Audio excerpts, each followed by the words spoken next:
Hang on.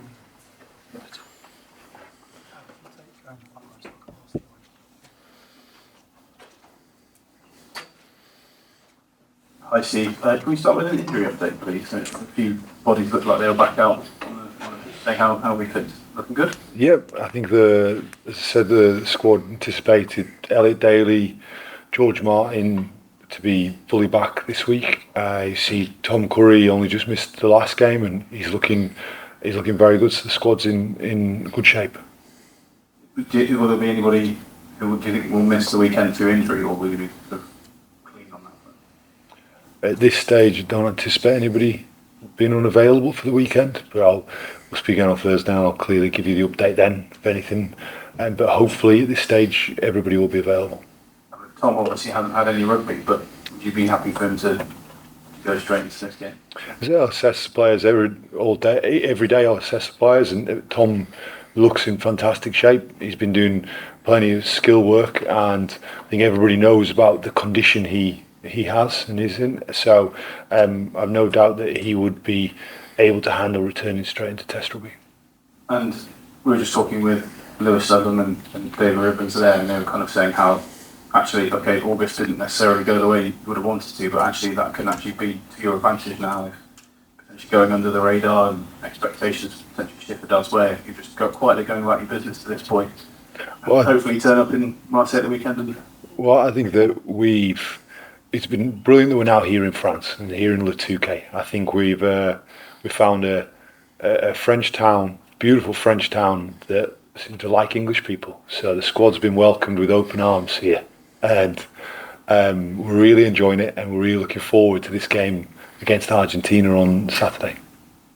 Do you think England are underdogs for that match, and does that matter, and would you embrace that sort of tag if you were? We're going to get on with our work. We're going to get on with building. The players trained really well this morning. I think the players look in really good shape. We know Argentina are a strong side. We know their side beaten New Zealand, beaten Australia, beaten England in the last year. So we know they are a very good team and just coming out of the Rugby Championship. And I know they'll have a lot of expectation upon them. For us, we'll go about our work. Owen, this week, how do you approach it? Do you have to sort of still be the leader, but also let other people kind of take it on, given that you obviously won't play in this match? I think I just want to help as much as I can. I want to be part of this team and help as much as I can. I think the 33 has got a massive role to play this week. It's not just a 15. It's not just a 23. The 33, especially during a World Cup. During the Six Nations, you have a squad, and the squad gets picked for the weekend, and on Tuesday or Wednesday, some of the lads go home. That's not the case. That's not the case here. We're together the whole time, and that 33 have a massive impact on how the squad feels. So I'm looking to play my part in that. Is there a point in the week where you might have to sort of step back, or is it, given you're still captain, obviously, so can you even take a leading role on match day and things, or there'll be a point where you just kind of leave it to? It's the same of what I've just said, to be honest. I'm just trying to help out. And obviously there'll be times to do that, and times where it might be needed, and there'll be times where it's not. And hopefully we've been around long enough to understand that now. And I appreciate it. It's very natural to kind of have mixed feelings about frustrations of not being able to play this weekend. You have to kind of part that, and like you say, just focus on the collective rather than, because everyone wants to play, don't they? And you just want to get out there, of course, rip into it, but wait a little while. I'm gutted not to be playing, yeah. I'm gutted to not be available, especially a big game like this at the weekend. I've always wanted to play at Stade Velodrome ever since watching the quarter-final in 2007. But yeah, no, I'm excited for the team now. There's a real good feeling about the World Cup starting and being out here in France now. So I'm excited to play my role in that. Thanks, guys.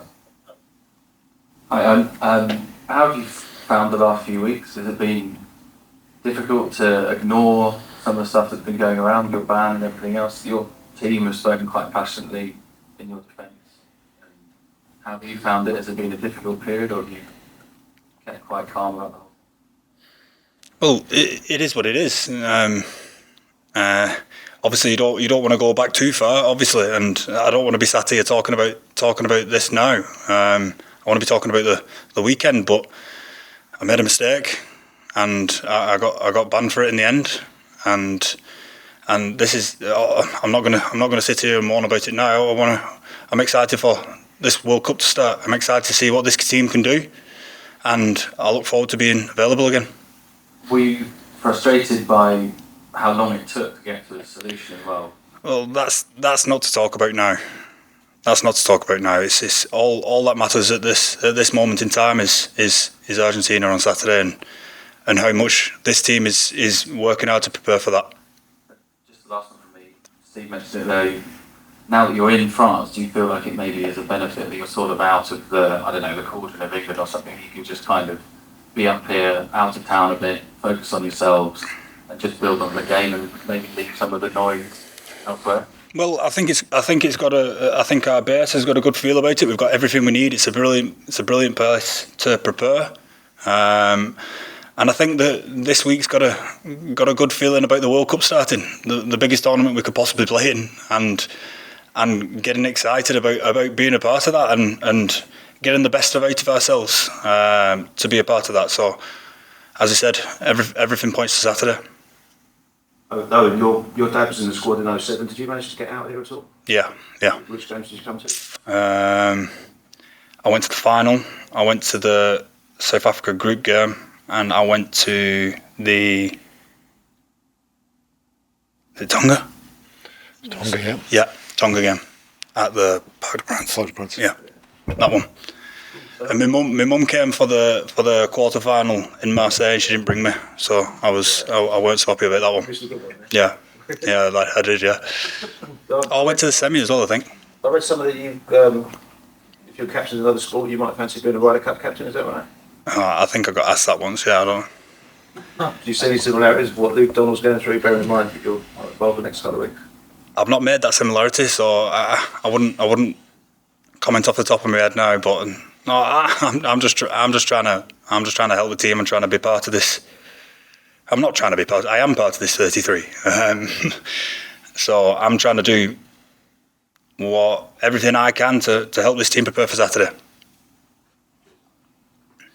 Steve, can you, Owen just explained himself, could you just explain the role that Owen has in the group this week preparing for such a big game? Yeah, so I'll say every day Owen's been outstanding on the days that weren't disrupted by him having to be unavailable for training due to that process.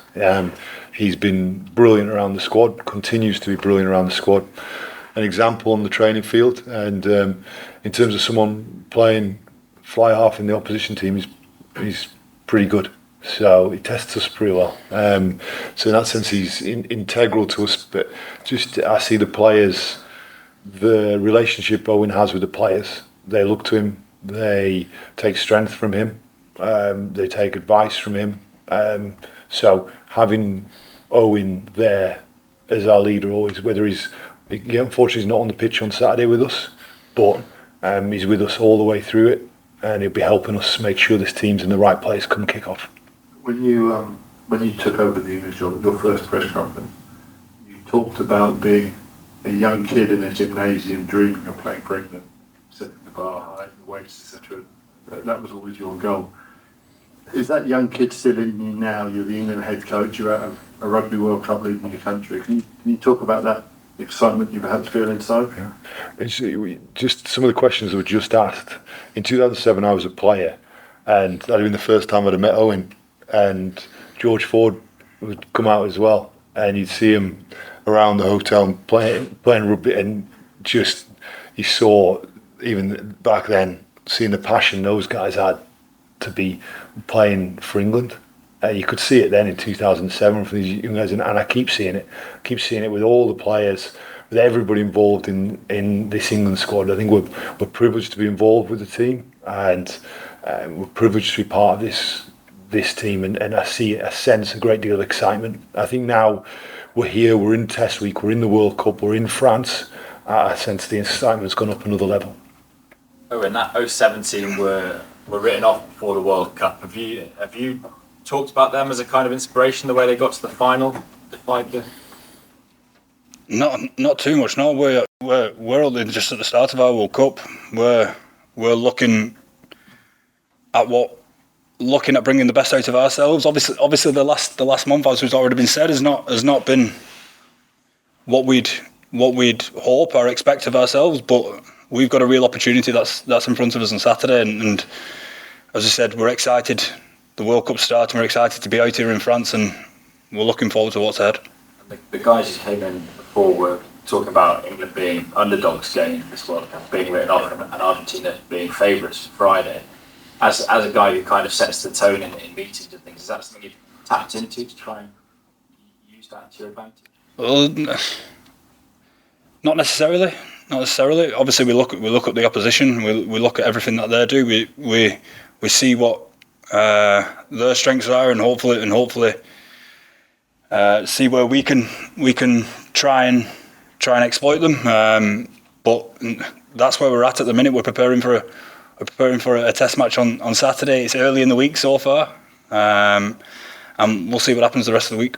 And just back on the red card, it's the first time we spoke to you about it since it happened. So, was that kind of a one-off mistake, or is it something that you'll look to adapt your techniques to avoid it happening again? Is it something you go away and work on, or do you just try? Oh, look, we're always trying to get better. We're always trying to get better in every area of the game, and obviously the defence and the tackle areas are part of that. I don't want to be in that situation again. I know that, but mistakes happen. But as I said, I don't want to sit here and be talking about that at the minute. I want to be talking about what the team's got coming up, which is a massive game on Saturday in Marseille. So that's the exciting bit for us. Sorry, Aaron, I appreciate you don't want to dwell on it, but this is our first time asking you about it. Okay. Do you think it was a red card tackle, and did you know when you did it you were in trouble? I didn't know at the time. I knew when it came on the big screen. But it is what it is. I've been banned. I accept that I've been banned, and I'm obviously, as I said, gutted not to be playing, but trying to do everything I can for this team. And you may or may not have seen that Danny Cipriani has a book being serialised in the newspaper, and he describes your leadership group in 2015 as a mafia. Is that a description you recognise in any way? I've seen what you're talking about. I don't even know what to say, to be honest. I know Danny's got a book coming out, so hopefully that goes well for him.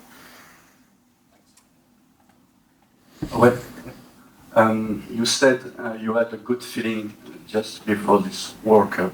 How is your secret to stay positive? This year was very difficult for your team. You lost 6 games, you lost players, you are suspended. What is your secret to stay positive?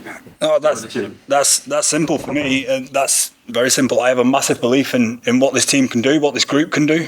I have a massive trust in what we've been doing and what's going to come out of it. And I think that's therefore it's easy. It's easy to stay positive. I think obviously we over the past few weeks we know we've got work to do, and we've been doing that.